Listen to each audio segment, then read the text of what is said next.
More and more people, including our kids, have inevitably been spending more time online, and cyberbullying, even during COVID-19, is still a problem.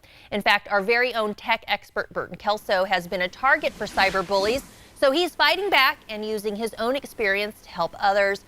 Burton, I am so disappointed and saddened to hear about people cyberbullying, not just you, but they've also taken aim at your family. Do you mind telling us a little bit about the experience? Because I understand they've even gone as far to create a Facebook group dedicated toward saying some not so nice stuff about you.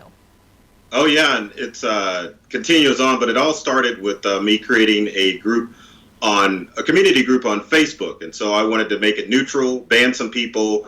They created a cyberbullying page, and it got bad where they were posting our home address, our business address, leaving negative reviews for both my wife and I's businesses, and they were even stalking us on different social media accounts. So it's still ongoing, because the challenge is, Aubrey, bullying pages on both Twitter, Instagram, and even Facebook, they won't take those pages down. I've had multiple people report the page, and they refuse to take it down. They say it doesn't go against their community standards.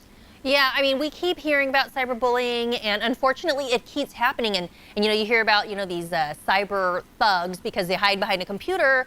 But we saw some of the screenshots of the Facebook page, and no, that was not very nice. And so this is pretty terrible. And even though it is happening to you, you're trying to turn it into a positive, turn it around, and use this experience to help people like our viewers.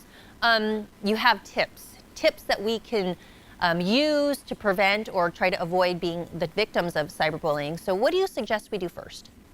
Well, the first thing you need to do is to make sure you're careful with the information that you share online. The challenge is that we get too lax with social media, so therefore we may accidentally share personal information, especially kids, because they quickly bond with people online. So if you can, you want to create an alias with your social media account so people can't find you if possible. Also, too, you might want to sign up for sites like Unroll.me or Unroll.me, and also Delete.me, which will go through and remove your name from different websites and social media accounts. Yeah, I personally have done some of that, and it's a little tedious, but it's worth it because you do get removed. And you touched on kids. What about our kids? I keep an eye on mine. They are online, and I try to monitor that activity as best possible. But what else can we do when it comes to our kids? Because mine can be very trusting. They feel like they know some of these people they're seeing online, even when they're just watching videos.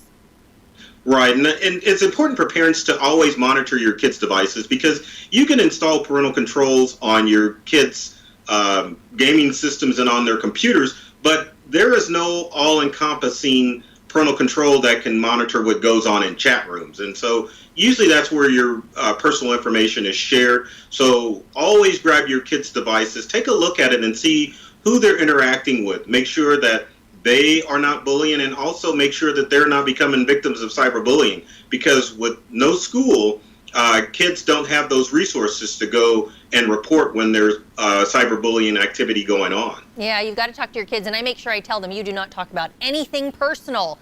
Then there's something called doxing. Can you tell me what that is? Yes, doxing is what happened to our family. What that is when cyberbullies look up for your personal information online, and then they post it in hopes to, I guess, have something malicious happen to you in the real world. Wow.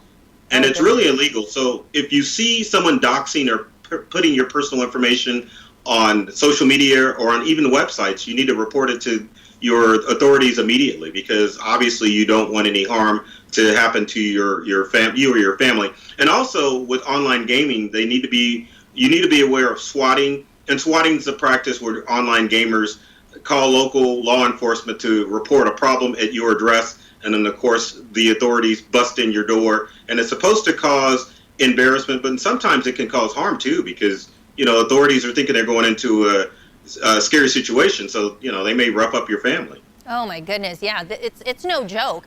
Something I do use is Google Alerts, like kind of tells me if something pops up with my name.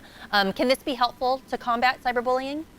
Oh, definitely, because Google is the all-seeing eye, and people worry about Google tracking all your information, but you can use it to your advantage. So if you sign up for Google Alerts, either under your name or your kid's name, you can monitor what things are being said about them online, and it can look on websites. Google Alert can also look on social media. So if you haven't signed up for Google Alerts, I highly recommend that you sign up today, and it's free.